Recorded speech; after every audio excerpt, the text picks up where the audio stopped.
भगवान विष्णु जी और माता लक्ष्मी जी।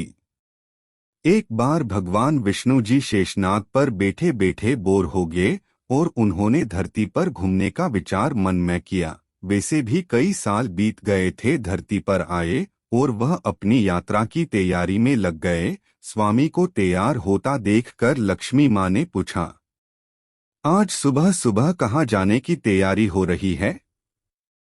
विष्णु जी ने कहा, है लक्ष्मी, मैं धरती लोक पर घूमने जा रहा हूँ। तो कुछ सोचकर लक्ष्मी माँ ने कहा, हे देव, क्या मैं भी आपके साथ चल सकती हूँ? भगवान विष्णु ने 2 पल सोचा, फिर कहा, एक शर्त पर। तुम मेरे साथ चल सकती हो। तुम धरती पर पहुंचकर उत्तर दिशा की ओर बिल्कुल मत देखना। इसके साथ ही माता लक्ष्मी ने हाँ कह के अपनी मनवा ली। और सुबह सुबह माँ लक्ष्मी और भगवान विष्णु धरती पर पहुंच गए। अभी सूर्य देवता निकल रहे थे। रात बरसात होकर हटी थी। चारों ओर हरियाली ही हरियाली थी। उस समय चारों ओर बहुत शांति थी और धरती बहुत ही सुंदर दिख रही थी। और माँ लक्ष्मी मंत्रमुग्ध होकर धरती को देख रही थी और भूल गई कि पति को क्या वचन देकर आई है। और चारों ओर देखती हुई कब उत्तर दिशा की ओर देखने लगी, पता ही नहीं चला। उत्तर दिशा में माँ लक्ष्मी को एक बहुत ही सुंदर बगीचा नजर आया और उस तरफ से भीनी भीनी खुशबू आ रही थी और बहुत ही सुंदर सुंदर फूल खिले थे। यह एक फूलों का खेत था और माँ लक्ष्मी बिना सोचे समझे उस खेत में गई और एक सुंदर सा फूल तोड़ लाई। लेकिन यह क्या, जब माँ लक्ष्मी भगवान विष्णु के पास वापस आई तो भगवान विष्णु की आंखों में आंसू थे और भगवान विष्णु ने माँ लक्ष्मी को कहा कि कभी भी किसी से बिना पूछे उसका कुछ भी नहीं लेना चाहिए और साथ ही अपना वचन भी याद दिलाया। माँ लक्ष्मी को अपनी भूल का पता चला तो उन्होंने भगवान विष्णु से इस भूल की माफी मांगी। तो भगवान विष्णु ने कहा कि तुमने जो भूल की है उसकी सजा तो तुम्हें जरूर मिलेगी। जिस माली के खेत से तुमने बिना पूछे फूल तोड़ा है, यह एक प्रकार की चोरी है। इसलिए अब तुम 3 साल तक माली के घर नौकर बनकर रह, उसके बाद मैं तुम्हें बैकुंठ में वापस बुलाऊंगा। माँ लक्ष्मी ने चुपचाप सर झुकाकर हाँ कर दी। आजकल की लक्ष्मी थोड़े थी और माँ लक्ष्मी एक गरीब औरत का रूप धारण करके उस खेत के मालिक के घर गई। घर क्या, एक झोपड़ा था और मालिक का नाम माधव था।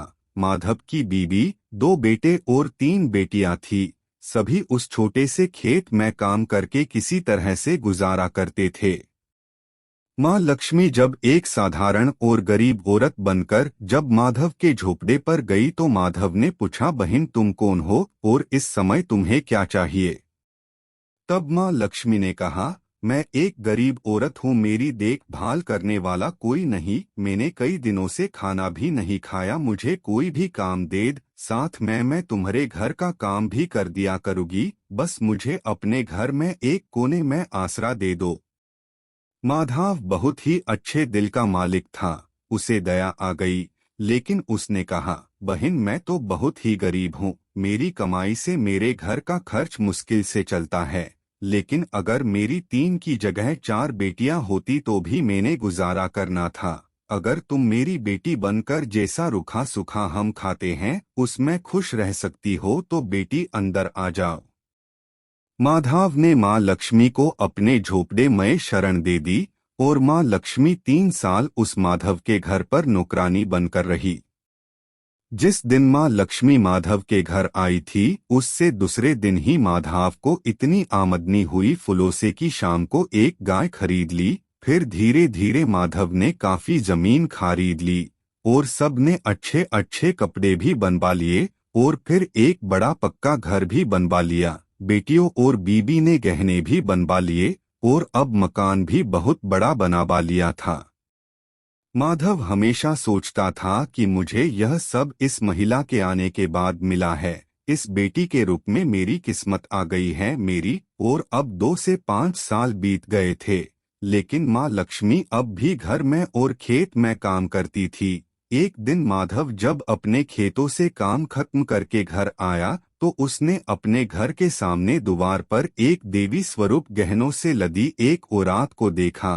ध्यान से देखकर पहचान गया, अरे यह तो मेरी मुँह बोली चौथी बेटी यानी वही औरत है, और पहचान गया कि यह तो माँ लक्ष्मी है। अब तक माधव का पूरा परिवार बाहर आ गया था और सब हैरान होकर माँ लक्ष्मी को देख रहे थे। माधव बोला है, माँ हमें माफ कर, हमने तेरे से अनजाने में ही घर और खेत में काम करवाया है। माँ यह कैसा अपराध हो गया है, माँ हम सबको माफ कर दे। अब माँ लक्ष्मी मुस्कुराई और बोली है, माधव तुम बहुत ही अच्छे और दयालु व्यक्ति हो, तुमने मुझे अपनी बेटी की तरह से रखा, अपने परिवार के सदस्य की तरह से। इसके बदले मैं तुम्हें वरदान देती हूँ कि तुम्हारे पास कभी भी खुशियों की और धन की कमी नहीं रहेगी, तुम्हें सारे सुख मिलेंगे जिसके तुम हकदार हो। और फिर माँ अपने स्वामी के द्वारा भेजे रथ में बैठकर बैकुंठ चली गई।